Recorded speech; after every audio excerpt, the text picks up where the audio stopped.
So ನಮಸ್ಕಾರ ಗೆಳೆಯರೆ. ಈ ಒಂದು ಲಾಸ್ಟ್ ನಾವು ಏನು ಡಿಸ್ಕಸ್ ಮಾಡ್ತಾ ಇದ್ವಿ ಅಂತ ಕೇಳಿದಾಗ ಮನಿಟರಿ ಪಾಲಿಸಿಗೆ ಸಂಬಂಧಪಟ್ಟ ಹಾಗೆ ಚರ್ಚೆ ಮಾಡ್ತಿದ್ವಿ. ಮನಿಟರಿ ಪಾಲಿಸಿ ಒಳಗಡೆ ನಾವೇನು ನೋಡಿದ್ವಿ, ಎರಡು ರೀತಿಯ ಟೂಲ್ಸ್ಗಳನ್ನ ನಾವು ಬ್ರಾಡ್ ಕ್ಯಾಟಗರಿಯಲ್ಲಿ ನೋಡ್ಬೋದು ಅಂತೇಳಿ ನೋಡಿದ್ವಿ. ಆ ಎರಡು ರೀತಿಯ ಕ್ಯಾಟಗರಿಗಳು ಅಥವಾ ಎರಡು ರೀತಿಯ ಟೂಲ್ಗಳು ಯಾವ್ಯಾವುದು ಅಂತ ಕೇಳಿದಾಗ ಒಂದನ್ನು ನಾವೇನು ಕರಿತೀವಿ ಕ್ವಾಂಟಿಟೇಟಿವ್ ಟೂಲ್ಸ್ ಅಂತ ಕರಿತೀವಿ, ಇನ್ನೊಂದನ್ನು ಕ್ವಾಲಿಟೇಟಿವ್ ಟೂಲ್ಸ್ ಅಂತ ಕರಿತೀವಿ. ಕ್ವಾಂಟಿಟೇಟಿವ್ ಟೂಲ್ಸ್ನ ಒಳಗಡೆ ರಿಸರ್ವ್ ರೇಷಿಯೋ ಆಗಿರ್ಬೋದು, ಬ್ಯಾಂಕ್ ರೇಟ್ ಆಗಿರ್ಬೋದು, ಓಪನ್ ಮಾರ್ಕೆಟ್ ಆಪರೇಷನ್ ಆಗಿರ್ಬೋದು, liquidity adjustment facility, marginal standing facility ಮತ್ತು ಸ್ಟ್ಯಾಂಡಿಂಗ್ ಡೆಪಾಸಿಟ್ ಫೆಸಿಲಿಟಿ. ಸೊ ಈ ಥರದೆಲ್ಲ ಬೇರೆ ಬೇರೆ ಏನಿದೆ, ಸೊ ಈ ಥರದೆಲ್ಲ ಬೇರೆ ಬೇರೆ ಟೂಲ್ಸ್ಗಳಿದ್ದಾವೆ ಅಂತೇಳಿ ನೋಡಿದ್ವಿ.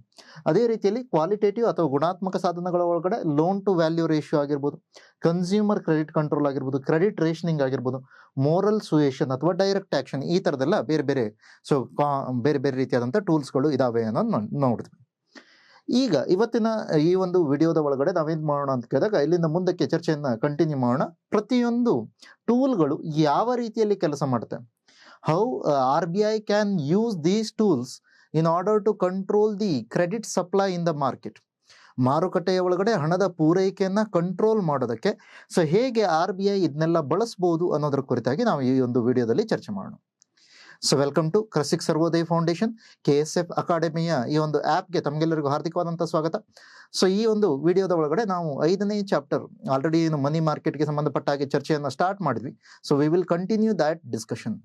ಸೊ 5th ಚಾಪ್ಟರ್ ಮನಿ ಮಾರ್ಕೆಟ್ಗೆ ಸಂಬಂಧಪಟ್ಟ ಹಾಗೆ ಏನು ಚರ್ಚೆಯನ್ನು ಮಾಡ್ತಾ ಇದ್ವಿ ಅದನ್ನ ಕಂಟಿನ್ಯೂ ಮಾಡುವಂಥ ಪ್ರಯತ್ನ ಮಾಡ್ತೀವಿ. ಸೊ ಹಾಗಾದರೆ ಮೊದಲನೇದಕ್ಕೆ ಬನ್ನಿ, ಮೊದಲನೇ tool. So that is so with in monetary policy first tool so which we are going to understand is reserve ratio. Reserve ratio ಅಂತ ಕರಿತೀರ, ಹೌದಾ? ಮೀಸಲು ಅನುಪಾತ, ಮೀಸಲು ಅನುಪಾತ ಅಂತೇಳಿ ಕರಿತೀವಿ. ಅಗೇನ್ ಏನಿದರ ಅರ್ಥ, ಮೀಸಲು ಅನುಪಾತ ಅಂದ್ರೆ ಏನು, ಇದನ್ನ ಅರ್ಥ ಮಾಡ್ಕೊಳ್ಳೋದಕ್ಕೆ ಟ್ರೈ ಮಾಡಿ. So suppose think that you are a bank manager. If you are a bank manager, so there are several deposits, so deposits with that particular bank. Okay, so amount. Supposing that you are the bank manager of a particular bank. Now this bank gets several deposits. Supposing that hypothetically it may be 100 crore rupees as deposits, or we can say that 100 crore rupees in terms of NDTL. NDTL stands for net demand and time liability ಅಂತ ಕರಿತಿರೋದಾ. ಒಟ್ಟು ಬೇಡಿಕೆ ಮತ್ತು ಅವಧಿ ಠೇವಣಿಗಳನ್ನು ನೀವು ಒಟ್ಟಾರೆ ಸೇರಿಸಿದ್ರೆ ಅದನ್ನೇನು ಕರಿತೀರಾ, NDTL ಅಂತ ಕೇಳ್ತೀನಿ. ಅದೇನಿದೆ 100 ಕೋಟಿ ಬಂದಿದೆ ಅಂತ ಥಿಂಕ್ ಮಾಡಿ. ಈಗ ಸಪೋಸ್ ಥಿಂಕ್ ಮಾಡಬೇಕು, ನೀವೇನು ಮಾಡಬೇಕು, ಈಗ ಬ್ಯಾಂಕ್ ಮ್ಯಾನೇಜರ್ ಆಗಿ ನೀವೇನು ಮಾಡಬೇಕು, so you should lend some money. Okay, ಲೋನ್ನ ರೂಪದಲ್ಲಿ, ಸಾಲದ ರೂಪದಲ್ಲಿ ಒಂದಿಷ್ಟು ಸಾಲವನ್ನು ಕೊಟ್ಟು ಅದರ ಮೇಲೆ ನೀವೇನು ಮಾಡಬೇಕು, ಬಡ್ಡಿಯನ್ನು ತಗೋಬೇಕು. ಈಗ ಸಾಲವನ್ನು ನೀವು ಕೊಡಬೇಕಾದ್ರೆ ನಾನು ಕೇಳ್ತಾ ಇರೋ ಕ್ವಶನ್ನ ಕರೆಕ್ಟಾಗಿ ಅರ್ಥ ಮಾಡ್ಕೊಳ್ಳಿ. 100 ಕೋಟಿ ರೂಪಾಯಿ ಏನು ನಿಮಗೆ ಡೆಪಾಸಿಟ್ ಬಂದಿದೆಯೋ ಅದನ್ನೆಲ್ಲವನ್ನ ನೀವು ಸಾಲದ ರೂಪದಲ್ಲಿ ಕೊಡೋದಕ್ಕಾಗತ್ತಾ, ಅಥವಾ ಅದರಲ್ಲಿ ಒಂದಿಷ್ಟು ದುಡ್ಡನ್ನು ನೀವು ಬ್ಯಾಂಕ್ನ ಹತ್ರ ಹಾಗೆ ಇಟ್ಕೊಳ್ಬೇಕಾ ಎಮರ್ಜೆನ್ಸಿ ಪರ್ಪಸ್ಗೆ ಅಂತ. ಸೊ ಹಾಗೆ ಹೇಳಿದಾಗ ನಾವು ನಾರ್ಮಲ್ ಆಗಿ ಏನು ಹೇಳ್ತೀವಿ, ಬ್ಯಾಂಕ್ನ ಹತ್ರ ನಾವೇನು ಮಾಡಬೇಕು, ಒಂದಿಷ್ಟು ದುಡ್ಡನ್ನು ಹಾಗೆ ಇಟ್ಕೋಬೇಕು ಅಂತ ಹೇಳ್ತೀವಿ.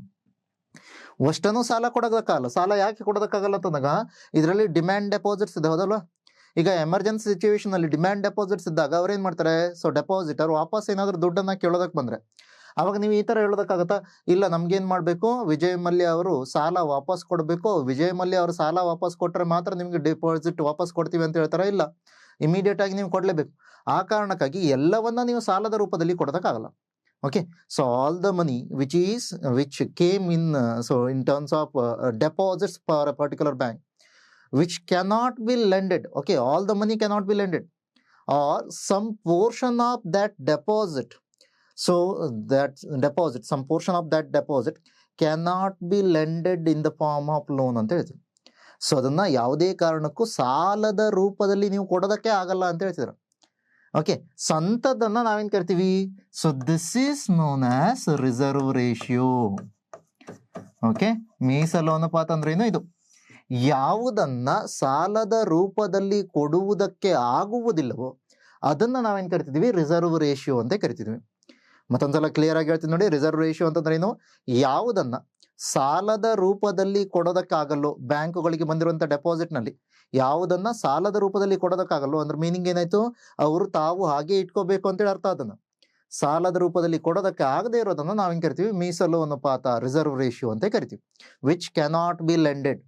Okay, which cannot be so ಲೆಂಡೆಡ್.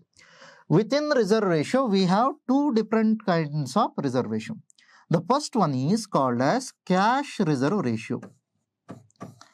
Cash reserve ratio, or it is also known as CRR. Short form CRR ಅಂತ ಕರಿತೀವಿ. ಅಥವಾ ಕನ್ನಡದಲ್ಲಿ ಇದನ್ನ ನಗದು ಮೀಸಲು ಅನುಪಾತ ಅಂತ ಕರಿತೀವಿ. ನಗದು ಮೀಸಲು ಅನುಪಾತ. ಸೊ ಏನಿದ್ರ ಅರ್ಥ? ನಗದು ಮೀಸಲು ಅನುಪಾತ ಅಂತಂದಾಗ, ಅಥವಾ ಇದು ಕೂಡ ಏನು ರಿಸರ್ವ್ ರೇಷಿಯೋದ ಭಾಗ. ನೀವು ಇದನ್ನ ಸಾಲದ ರೂಪದಲ್ಲಿ ಕೊಡೋದಕ್ಕಾಗಲ್ಲ. ಆದ್ರೆ ಇಲ್ಲಿ ಕ್ಯಾಶ್ ರಿಸರ್ವ್ ರೇಷಿಯೋ ಅಂತಂದಾಗ ಇದಕ್ಕೆ ಎರಡು ರೀತಿ ಇದೆ ನೋಡಿ. ಒಂದು, ಎಲ್ಲಿ ಇರಬೇಕು ಇದು ಅಂತ. So where it should be kept. Okay, so it should be kept in reserve bank of India. ಬ್ಯಾಂಕುಗಳು ತಮ್ಮಲ್ಲಿ ಒಂದಿಷ್ಟು ಡೆಪಾಸಿಟ್ಸ್ ಅನ್ನ ರಿಸರ್ವ್ ರೇಷಿಯೋದ ರೂಪದಲ್ಲಿ ಎತ್ತಿಡ್ಬೇಕಲ್ವಾ, ಅದನ್ನ ಎಲ್ಲಿಡಬೇಕು ಅಂತ ಹೇಳ್ತಿದ್ವಿ ಅಂತ ಕೇಳಿದಾಗ ರಿಸರ್ವ್ ಬ್ಯಾಂಕ್ ಆಫ್ ಇಂಡಿಯಾದಲ್ಲಿ ಇಡಬೇಕು. ಬ್ಯಾಂಕ್ಗಳು ತಮ್ಮ ಬಳಿಯಲ್ಲಿ ಇಟ್ಕೊಳ್ಳೋ ಆಗಿಲ್ಲ. ಇಲ್ಲಿ CRR ನಲ್ಲಿ ಇರುವಂತ ದುಡ್ಡನ್ನ ಇದೇನ್ ಮಾಡಬೇಕು, ರಿಸರ್ವ್ ಬ್ಯಾಂಕ್ ಆಫ್ ಇಂಡಿಯಾದಲ್ಲಿ ಇಡಬೇಕು. And in what form? Okay, so ಯಾವ ರೂಪದಲ್ಲಿ ಇಡಬೇಕು ಅಂತ ಕೇಳಿದಾಗ here it should be kept in the form of cash only. So ಇದನ್ನ ನಗದಿನ ರೂಪದಲ್ಲಿ ಮಾತ್ರ ಇಡಬೇಕು. ನಗದಿನ ರೂಪದಲ್ಲಿ ಮಾತ್ರ ಇಟ್ಟರೆ ಅದನ್ನ ನಾವು ತಗೋತೀವಿ. ಸೊ ಅದನ್ನ CRR ನ ಒಳಗಡೆ ನೋಡ್ತೀವಿ. ಅಂದ್ರೆ ಮೀನಿಂಗ್ ಏನು? CRR ನ ರೂಪದಲ್ಲಿ ನೀವೇನಾದ್ರೂ ದುಡ್ಡನ್ನ ಎತ್ತಿಡ್ತೀರಾ ಅಂತಂದ್ರೆ ರಿಸರ್ವ್ ರೇಷಿಯೋನ, ಅದನ್ನ ಏನ್ ಮಾಡ್ಬೇಕು, ಒಂದು ಕ್ಯಾಶ್ ನ ರೂಪದಲ್ಲಿ ತೆಗಿಬೇಕು. ಆ ಕ್ಯಾಶ್ ನ ರೂಪದಲ್ಲಿ ಇಟ್ಟಿರುವಂತ ದುಡ್ಡನ್ನ ಎಲ್ಲಿ ನಾವು ಇಟ್ಟಿರ್ಬೇಕು ಅಂತ ಕೇಳಿದಾಗ ರಿಸರ್ವ್ ಬ್ಯಾಂಕ್ ಆಫ್ ಇಂಡಿಯಾದಲ್ಲಿ ಇಡಬೇಕು. ಇದಕ್ಕೇನಾದ್ರೂ ರಿಸರ್ವ್ ಬ್ಯಾಂಕ್ ಆಫ್ ಇಂಡಿಯಾ ಬಡ್ಡಿ ಕೊಡತ್ತಾ ಅಂತ ಕೇಳಿದ್ರೆ ಇಲ್ಲ, ಬಡ್ಡಿ ಇದಕ್ಕೆ ಕೊಡಲ್ಲ ರಿಸರ್ವ್ ಬ್ಯಾಂಕ್ ಆಫ್ ಇಂಡಿಯಾ. ಇದು ಯಾವ ರೀತಿ ಅನ್ನೋದನ್ನ ಅಬ್ಸರ್ವ್ ಮಾಡಿ. ನೀವು ಈಗ ಸಪೋಸ್ ಥಿಂಕ್ ಮಾಡೋಣ, ನೀವೇನ್ ಮಾಡ್ತಿದ್ರ, ಏನೋ ಒಂದು ಪರ್ಟಿಕ್ಯುಲರ್ ಆದಂತ ಅಸೈನ್ಮೆಂಟ್ ಅನ್ನ ಮಾಡಬೇಕು. ಈಗ ನೀವು ಅಸೈನ್ಮೆಂಟ್ ಮಾಡ್ತೀರಾ ಅಥವಾ ನೀವು ಆ ದುಡ್ಡನ್ನ ಇಟ್ಕೋತೀರಾ ಅಂತಂದಾಗ ನೀವು ಅದನ್ನ ಖಾಲಿ ಮಾಡೋ ಚಾನ್ಸಸ್ ಕೂಡ ಇದೆ ಅನ್ನೋ ಕಾರಣಕ್ಕಾಗಿ ನಾನೇನ್ ಮಾಡ್ತೀನಿ, ನಿಮ್ಮ ಬದಲಾಗಿ ನೀವು ಅದನ್ನ ಇಟ್ಕೊಳ್ಳೋ ಆಗಿಲ್ಲ, ಅದನ್ನ ಇಟ್ಕೊಳ್ಳೋದು ನಿಮ್ಗೇನು ರಿಕ್ವೈರ್ಮೆಂಟ್, ಆದ್ರೆ ಅದನ್ನ ನೀವೇನ್ ಮಾಡ್ಬೇಕು, ನನ್ನ ಹತ್ರ ಇಡಬೇಕು ಅಂತ ಹೇಳ್ತಾ ಇದ್ದೀನಿ. ಯಾಕಂದ್ರೆ ಅದು ಅಷ್ಟು ಪಕ್ಕ ಉಳಿಯುತ್ತೆ ಅಂತ ಹೇಳ್ಕೊಂಡು. ಇಲ್ಲದೇ ಇದ್ರೆ ಏನ್ ಮಾಡ್ಬೋದು, CRR ಇಟ್ಟಿದೀವಿ ಅಂತ ಹೇಳ್ಕೊಂಡು ಬ್ಯಾಂಕುಗಳು ಏನ್ ಮಾಡ್ಬೋದು, ಅದನ್ನ ಸಾಲದ ರೂಪದಲ್ಲಿ ಕೊಡುವಂತ ಚಾನ್ಸಸ್ ಇರುತ್ತೆ ಅಂತ ಹೇಳ್ಕೊಂಡು. ಸೊ ಆ ಕಾರಣಕ್ಕಾಗಿ ರಿಸರ್ವ್ ಬ್ಯಾಂಕ್ ಆಫ್ ಇಂಡಿಯಾದಲ್ಲಿ ಇಡೋದಕ್ಕೆ ಟ್ರೈ ಮಾಡ್ತೀರಾ. ಅದಕ್ಕೆ ರಿಸರ್ವ್ ಬ್ಯಾಂಕ್ ಆಫ್ ಇಂಡಿಯಾ ಯಾವುದೇ ರೀತಿಯ ಬಡ್ಡಿಯನ್ನ ಕೊಡಲ್ಲ, ನೆನಪಲ್ಲಿ ಇಟ್ಕೊಳ್ಳಿ. ಸೊ ಅದು ಬಹಳ ಇಂಪಾರ್ಟೆಂಟ್. ಯಾಕೆ ಅಂತಂದ್ರೆ CRR ನ ರೂಪದಲ್ಲಿ ಇಟ್ಟಿರುವಂತ ದುಡ್ಡಿನಿಂದ ಬ್ಯಾಂಕ್ಗೆ ಯಾವುದೇ ರೀತಿಯ ಲಾಭ ಸಿಗಲ್ಲ. ಅದನ್ನ ಸಾಲದ ರೂಪದಲ್ಲಿ ಕೊಡೋದಕ್ಕಾಗಲ್ಲ. ಆದ್ರೆ ಇದನ್ನ ಯಾರು ಡೆಪಾಸಿಟ್ ಇಟ್ಟಿದಾರೋ ಅವ್ರಿಗಂತೂ ನೀವೇನ್ ಮಾಡ್ಬೇಕು, ಬಡ್ಡಿಯನ್ನ ಕೊಡ್ಲೇಬೇಕು. ಸೊ ಆ ಕಾರಣಕ್ಕಾಗಿ ಬಡ್ಡಿಯನ್ನ ನೀವು ಕೊಡ್ತಾ ಇರೋದ್ರಿಂದಾಗಿ ಏನಾಗುತ್ತೆ, CRR ನ ಮೇಲೆ ಬ್ಯಾಂಕುಗಳಿಗೆ ಋಣಾತ್ಮಕ ವೆಚ್ಚ ಇದೆ ಅಂತ ಹೇಳ್ತಾರೆ. ಋಣಾತ್ಮಕ ವೆಚ್ಚ ಅಂದ್ರೆ ಏನು, ಬ್ಯಾಂಕುಗಳಿಗೆ ಎಕ್ಸ್ಟ್ರಾ ದುಡ್ಡು ಖರ್ಚಾಗ್ತಿದೆ ಅಂತ ಹೇಳಿ ಅರ್ಥ. ಅದರಿಂದ ಏನು ಲಾಭ ಸಿಗಲ್ಲ. ಅದನ್ನ ಸೊ ನೀವು ನೆನಪಲ್ಲಿಟ್ಕೊಳ್ಳಿ. ನೆಕ್ಸ್ಟ್ ಬರೋಣ, CRR ಅನ್ನ ನೋಡಿದ್ವಿ. ಮತ್ತೊಂದು ಯಾವುದು ಅಂತ ಕೇಳಿದಾಗ ರಿಸರ್ವ್ ರೇಷಿಯೋದ ಒಳಗಡೆ SLR ಅಂತ ಕರಿತೀವಿ, ಅಥವಾ statutory liquidity ratio. Statutory liquidity ratio ಅಥವಾ ಶಾಸನಬದ್ಧ ದ್ರವ್ಯತಾ ಅನುಪಾತ. ಓಕೆ, ಶಾಸನಬದ್ಧ ದ್ರವ್ಯತಾ ಅನುಪಾತ ಅಂತ ಕರಿತೀವಿ. ಸ್ಟ್ಯಾಚ್ಯುಟರಿ ಲಿಕ್ವಿಡಿಟಿ ರೇಷಿಯೋ ಇದರೊಳಗಡೆ ಏನಾಗುತ್ತೆ, ಸೊ ಇದು ಕೂಡ CRR ನ ರೀತಿಯಲ್ಲೇ, ಆದ್ರೆ ಇದರಲ್ಲಿ ಯಾವ ಫಾರ್ಮ್ ಅಲ್ಲಿ ಇಡಬಹುದು ಅಂತ ಕೇಳಿದಾಗ, ಯಾವ ರೂಪದಲ್ಲಿ ಈ ದುಡ್ಡನ್ನ ಇಡಬಹುದು ಅಂತ ಕೇಳಿದಾಗ, ಇದನ್ನ ನಗದಿನ ರೂಪದಲ್ಲಾದ್ರೂ ಇಡಿ, ಕ್ಯಾಶ್ ನ ರೂಪದಲ್ಲಿ ಬೇಕಾದ್ರೂ ಇಡ್ಬೋದು ನೀವು, ಅಥವಾ ನೀವೇನ್ ಮಾಡ್ಬೋದು, ಇದನ್ನ ಚಿನ್ನದ ರೂಪದಲ್ಲಾದ್ರೂ ಇಡ್ಬೋದು. ಅದೇ ರೀತಿಯಲ್ಲಿ ಮತ್ತೊಂದು ಯಾವ ರೂಪದಲ್ಲಿ ಇಡ್ಬೋದು ಅಂತ ಕೇಳಿದಾಗ ಗವರ್ನಮೆಂಟ್ ಸೆಕ್ಯೂರಿಟಿಗಳ ರೂಪದಲ್ಲಿ ಕೂಡ ಇಡ್ಬೋದು. GSEC ಅಂತ ಬರ್ತೀವಿ. GSEC ಅಂತಂದ್ರೆ ಏನು, ಗವರ್ನಮೆಂಟ್ ಸೆಕ್ಯೂರಿಟೀಸ್, ಸರ್ಕಾರಿ ಭದ್ರತೆಗಳ ರೂಪದಲ್ಲಿ ಕೂಡ ಇಡಬಹುದು ಅಂತ ಹೇಳ್ತಾರೆ. ಹಾಗಾದ್ರೆ ಇದನ್ನ ಯಾರು ಇಟ್ಕೋಬೇಕು? ಸ್ಟ್ಯಾಚ್ಯುಟರಿ ಲಿಕ್ವಿಡಿಟಿ ರೇಷಿಯೋನಲ್ಲಿ ಎಷ್ಟು ದುಡ್ಡು ಈ ತರ ತೆಗೆದಿಡ್ತೀವಿ ನಾವು ರಿಸರ್ವ್ ರೇಷಿಯೋದ ಒಳಗಡೆ, ಅದನ್ನ ಎಲ್ಲಿ ಇಡಬೇಕು ಅಂತ ಕೇಳಿದಾಗ where it should be kept. So it should be kept with bank it self. ಬ್ಯಾಂಕುಗಳು ತನ್ನ ಬಳಿಯಲ್ಲೇ ಇಟ್ಕೋಬೇಕು. ಬ್ಯಾಂಕುಗಳು ಏನ್ ಮಾಡ್ಬೇಕು, ತನ್ನ ಬಳಿಯಲ್ಲೇ ಆ ದುಡ್ಡನ್ನ ಇಟ್ಕೋಬೇಕು ಅಂತ ಹೇಳ್ತೀವಿ. ಬ್ಯಾಂಕುಗಳು ತನ್ನ ಬಳಿಯಲ್ಲೇ ಏನ್ ಮಾಡ್ಬೇಕು, SLR ಅನ್ನ ಇಟ್ಕೋಬೇಕು. CRR ಕೂಡ ಏನಾಗುತ್ತೆ, CRR ನ RBI ನಲ್ಲಿ ಇಡಬೇಕಾಗತ್ತೆ ಕ್ಯಾಶ್ ನ ರೂಪದಲ್ಲಿ ಮಾತ್ರ. SLR ಅನ್ನ ಏನ್ ಮಾಡ್ಬೇಕು, ಕ್ಯಾಶ್ ನ ರೂಪದಲ್ಲಿ ಇಡ್ಬೋದು, ಚಿನ್ನದ ರೂಪದಲ್ಲಿ ಇಡ್ಬೋದು, ಅಥವಾ ಗವರ್ಮೆಂಟ್ ಸೆಕ್ಯೂರಿಟಿ ರೂಪದಲ್ಲಿ ಇಡ್ಬೋದು. ಆದ್ರೆ ಬ್ಯಾಂಕುಗಳು ತನ್ನ ಬಳಿಯಲ್ಲೇ ಇಟ್ಕೋಬೇಕು. CRR ಗಂತೂ ನಮ್ಗೆ ಏನ್ ಗೊತ್ತಿದೆ, ಅದರಿಂದ ಜಾಸ್ತಿ ಲಾಭ ಸಿಗಲ್ಲ, ಅದಕ್ಕೆ ಯಾವುದೇ ಲಾಭ ಸಿಗಲ್ಲ ಬ್ಯಾಂಕುಗಳಿಗೆ ಅನ್ನೋದು ಗೊತ್ತಿದೆ. ಹಾಗಾದ್ರೆ SLR ಇಂದ ಏನಾದ್ರೂ ಲಾಭ ಸಿಗತ್ತಾ ಅಂತ ಕೇಳಿದಾಗ ಯಾವ ರೂಪದಲ್ಲಿ ಇಟ್ಟಿದ್ದೀರಾ ಅನ್ನೋದ್ರ ಆಧಾರದ ಮೇಲೆ ಇದೆ. ಈಗ ನಾನೇನಾದ್ರೂ ನನ್ನ ಕಿಶೆಯಲ್ಲೇ ದುಡ್ಡನ್ನು ಇಟ್ಕೋತೀನಿ ಕ್ಯಾಶ್ನ ರೂಪದಲ್ಲಿ ಅಂತಂದ್ರೆ ಅದೇನ್ ಮಾಡಲ್ಲ, ಅದು ಮರಿ ಹಾಕಲ್ಲ, ಹೌದಲ್ವಾ? ಅದಕ್ಕೆ ನಿಮ್ಗೆ ಡಬಲ್ ಆಗಲ್ಲ ಅಥವಾ ಅದಕ್ಕೆ ಹೆಚ್ಚಿನ ಬಡ್ಡಿ ಸಿಗಲ್ಲ. ಸೊ ಇಲ್ಲಿ ನೀವೇನಾದ್ರೂ ಕ್ಯಾಶ್ನ ರೂಪದಲ್ಲಿ ಬ್ಯಾಂಕುಗಳ ಒಳಗಡೆನೆ ದುಡ್ಡನ್ನು ಇಟ್ಕೋತೀರಾ, ಅದನ್ನ ಸಾಲವಾಗಿ ಕೊಡೋದಕ್ಕಾಗಲ್ಲ ಅಂತಂದ್ರೆ ಅವಾಗ ಅದರಿಂದ ಏನಾಗಲ್ಲ, ಯಾವುದೇ ರೀತಿಯ ಬಡ್ಡಿ ಸಿಗಲ್ಲ. ಇನ್ನು ಗೋಲ್ಡ್ನ ರೂಪದಲ್ಲಿ ನೋಡಿ, ಗೋಲ್ಡ್ ಅಂತಂದಾಗ ಏನಾಗುತ್ತೆ, ಚಿನ್ನದ ರೂಪದಲ್ಲಿ ನೀವು ನೋಡೋದಕ್ಕೆ ಹೋದ್ರೆ ಚಿನ್ನ ಈ ತರದ್ದು ಏನಾದ್ರು ಚಿನ್ನವನ್ನ ನೀವು ಇಡ್ತೀರಾ ಅಂತಂದ್ರೆ ಚಿನ್ನದ ರೂಪದಲ್ಲಿ ಇಟ್ಟಾಗ ಅಲ್ಲಿ ನಿಮ್ಗೆ ಏನಾಗ್ಬೋದು, ಲಾಭ ಸಿಗಬಹುದು, ಲಾಭ ಸಿಗದೆ ಇರ್ಬೋದು. ಯಾವ ಕಾರಣಕ್ಕಾಗಿ ಹೇಳ್ತಾ ಇದ್ದೀನಿ ಆ ತರ? ಯಾಕಂದ್ರೆ ಚಿನ್ನದ ಮಾರುಕಟ್ಟೆ ದರ ಏನಾಗ್ತಿರುತ್ತೆ, ಇದು ಬದಲಾವಣೆ ಆಗ್ತಿರುತ್ತೆ. ಚಿನ್ನದ ಮಾರುಕಟ್ಟೆ ದರ ಏನಾದ್ರೂ ಹೆಚ್ಚಾಗತ್ತೆ ಅಂತಂದ್ರೆ ಅವಾಗ ನಿಮ್ಗೆ ಲಾಭ ಸಿಗ್ಬೋದು. ಚಿನ್ನದ ಮಾರುಕಟ್ಟೆ ದರ ಏನಾದ್ರೂ ಕಡಿಮೆ ಆಗತ್ತಂದ್ರೆ ಅವಾಗ ನಿಮ್ಗೆ ಲಾಸ್ ಆಗ್ಬೋದು. ಆ ಕಾರಣಕ್ಕಾಗಿ ಅದಕ್ಕೇನಿದೆ, ಮಾರ್ಕೆಟ್ ರಿಸ್ಕ್ ಕೂಡ ಇದೆ ಅನ್ನೋದು ಗೊತ್ತಿರಲಿ. ನೆಕ್ಸ್ಟ್ ಬರುತ್ತೆ ಗವರ್ನಮೆಂಟ್ ಸೆಕ್ಯೂರಿಟೀಸ್ ಅಂತ ಕರಿತೀವಿ, ಸರ್ಕಾರಿ ಭದ್ರತೆಗಳು. ಸರ್ಕಾರಿ ಭದ್ರತೆಗಳ ಮೇಲೆ ನಾರ್ಮಲ್ ಆಗಿ ಒಂದು ಫಿಕ್ಸ್ಡ್ ಆದಂತಹ ಒಂದು ಇಂಟ್ರೆಸ್ಟ್ ರೇಟ್ ಅನ್ನ ಮೆನ್ಷನ್ ಮಾಡಿರ್ತಾರೆ. ಆ ಕಾರಣಕ್ಕಾಗಿ ಇದು ಮೂರರ ಒಳಗಡೆ ಗವರ್ನಮೆಂಟ್ ಸೆಕ್ಯೂರಿಟಿಯಲ್ಲಿ ಇನ್ವೆಸ್ಟ್ಮೆಂಟ್ ಮಾಡೋದೇನಾಗುತ್ತೆ, ಬ್ಯಾಂಕುಗಳಿಗೆ ಬಹಳ ಪ್ರಿಯವಾದದ್ದು ಆಗುತ್ತೆ. ಯಾಕಂದ್ರೆ ಅದು ಸೇಫ್ ಆದಂತ ಆಪ್ಷನ್ ಆಗಿರುತ್ತೆ. ಸೊ ಈಗ ಅಬ್ಸರ್ವ್ ಮಾಡೋಣ. ಹಾಗಾದ್ರೆ ಹಣದುಬ್ಬರ ಆಗಿದೆ ಅಂತೇಳಿ ಥಿಂಕ್ ಮಾಡೋಣ. ಇನ್ಫ್ಲೇಷನ್ ಆಗಿದೆ. ಅಗೇನ್ ಮಾನಿಟರಿ ಪಾಲಿಸಿಯಲ್ಲಿ ಯಾವ ರೀತಿಯ ಇನ್ಫ್ಲೇಷನ್ ಅನ್ನು ನಾವು ಕಂಟ್ರೋಲ್ ಮಾಡ್ಬೋದು? ಸೊ ಇದನ್ನ ಮೊದಲು ಕೂಡ ಹೇಳಿದೀನಿ, 3ನೇ ಚಾಪ್ಟರ್ ಅನ್ನ ಹೇಳ್ಬೇಕಾದ್ರೆ ಡಿಮ್ಯಾಂಡ್ ಸೈಡ್ ಇನ್ಫ್ಲೇಷನ್, ಹೌದಾ? ಡಿಮ್ಯಾಂಡ್ ಸೈಡ್ ಇನ್ಫ್ಲೇಷನ್ ಅನ್ನ ಕಂಟ್ರೋಲ್ ಮಾಡ್ಬೋದು ಮಾನಿಟರಿ ಪಾಲಿಸಿಯಲ್ಲಿ. ಹಾಗಾದ್ರೆ ಡಿಮ್ಯಾಂಡ್ ಸೈಡ್ ಇನ್ಫ್ಲೇಷನ್ ಆಗೋದಕ್ಕೆ ಬಹಳ ಮುಖ್ಯವಾದಂತ ಒಂದು ಕಾರಣ ಏನು? ಮಾರುಕಟ್ಟೆಯಲ್ಲಿ ಮನಿ ಸಪ್ಲೈ ಜಾಸ್ತಿ ಆಗಿರೋದು. ಮಾರುಕಟ್ಟೆಯಲ್ಲಿ ಮನಿ ಸಪ್ಲೈ ಜಾಸ್ತಿ ಆದಾಗ ಏನಾಗುತ್ತೆ, ಇಂಡಿವಿಜುವಲ್ ಇನ್ಕಮ್ ಕೂಡ ಜಾಸ್ತಿ ಆಗುತ್ತೆ.